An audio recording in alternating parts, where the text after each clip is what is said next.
श्री सूर्यस्तोत्रम्। ध्यानम्।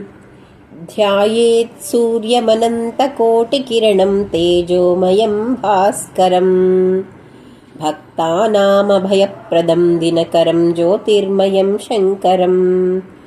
आदित्यं जगदीशमच्युतमजं त्रैलोक्यचूडामणिं। भक्ताभीष्टवरप्रदं दिनमणिं मार्ताण्डमाद्यं शुभम्।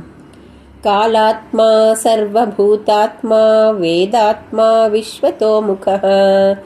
जन्ममृत्युजराव्याधिः संसारभयनाशनः। ब्रह्मस्वरूप उदये मध्याह्नेतु महेश्वरः। अस्तकाले स्वयं विष्णुस्त्रयीमूर्ति दिवाकरः।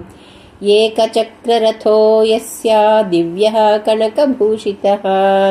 सोऽयं भवतु नः प्रीतः पद्महस्तो दिवाकरः। पद्महस्तः परञ्ज्योतिः परेशाय नमो नमः।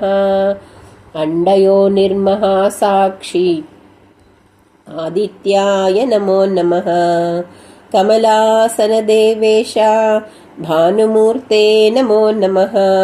धर्ममूर्तिर्दयामूर्तिस्तत्त्वमूर्तिर्नमो नमः।